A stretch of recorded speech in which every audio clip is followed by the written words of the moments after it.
I'd like to welcome Dr. Lowell Kabnick, who is the former president for the American Venous Forum, the president chancellor for the Vein and Lymphatic University, and for decades has been the, uh, the co-director for the vein course at the VEITH Symposium, and now is also one of the main editors for Philology. Welcome, Dr. Kabnick. Thank you very much. We're going to be discussing a new initiative that you started, the Grand Rounds series of webinars from Vein and Lymphatic University. How did this start? So the concept arose in my mind, and I shared it with our executive board. And it was an idea of we have grand rounds all the time.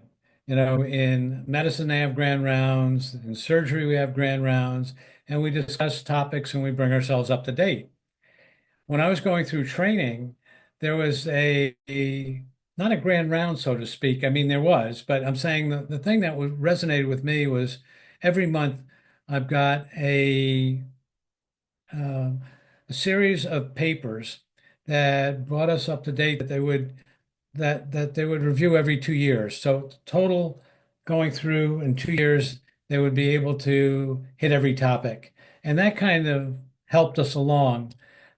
Textbooks, that, and then the grand rounds. And as we got into vascular training, not only was it grand rounds, but morbidity and mortality conference. And so to be really up to date, I thought it would be a great idea to have a weekly meeting, which occurs every Wednesday at 12 p.m. It lasts 30 minutes and goes to 12:30. And this is New York time. And we discuss various topics. So, we started back in June. We're now continuing on. And we've talked about superficial venous disease. We've talked about iliac vein obstruction. We've talked about deep venous valves. For example, this Wednesday will be phlebectomy, when and when not to do it. We will also be talking about aesthetics the following week. So it's pretty diversified. And by the end of 2 years, hopefully we'll be able to accomplish all of the venous and lymphatics. Now, on the initiative also, which will happen, we hope, once a month, there'll be a webinar in Spanish. So look out for that one. It'll probably start sometime in September or October. Sounds really exciting. Can you talk a little bit about how you pick these topics? Because they're all over the place. As you would think, they are all over the place.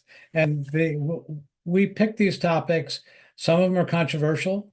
Some of them are a short review of a article. Instead of having necessarily a journal club where it goes an hour, we'll do it in 30 minutes. We'll have one particular article. We'll also look at industry for a short period of time and what they're doing. So it really, people suggest things, our executive board suggests items. The textbook actually suggests items.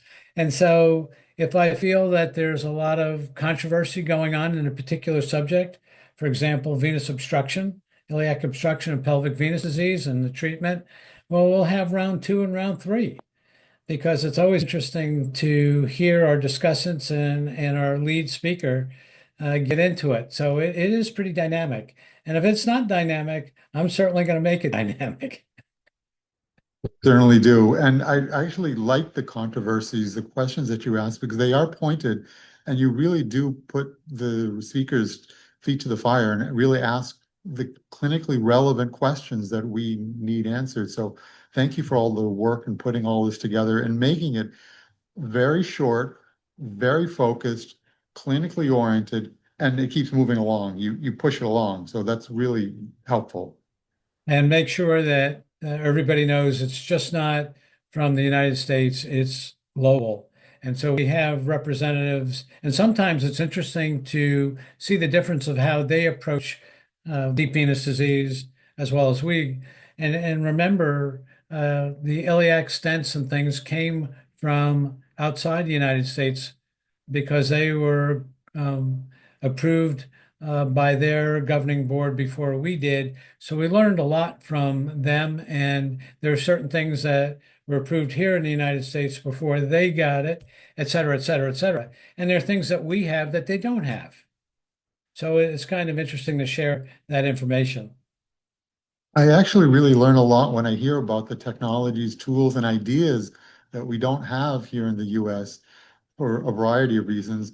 It really helps open my eyes to what's the possibilities are and try to synthesize what we have, what we think, with what others think. 100%. And we do vary from actually country to country. And the process of delivering healthcare also varies, and not only from different country to country, but probably by state, as we know in the US. And then those people that are disadvantaged that we're trying to reach out. But it's really to improve our knowledge base and to improve patient outcomes. So where are you heading with this? What are the directions that you're heading with Grand Rounds? So the direction would be to have sustainability in terms of being able to continue this on going forward with a review of venous and lymphatic disease over a 2-year period. It would also be able to bring in different thought leaders and different controversies. And I'm happy to receive suggestions from people. We also have a WhatsApp group from Vein and Lymphatic University, which really basically talks about cases. And from there, I can see what's going on and sometimes the controversies that happen. And that gives me information. So we're wide open in where this is going to go. Thank you so much. This is really exciting. I know it takes a lot of time and energy to put it all together, but it really does, I think, serve its purpose to help educate the global audience in terms of the interaction with you and leading experts from all around the world, exchanging different ideas, and the interaction with the audience. Anybody can ask questions. It's really quite a free-for-all. Not only the moderators and the discussants, but any of the audience is free to ask questions in the Q&A session. So thank And you they so much often for do, putting and this they together. often do. And that's kind of interesting. And it's some of that can be really controversial as well. So it's really good. Thank you so much for putting this together, and thank you for agreeing to do this podcast. Thank you. Have a good day.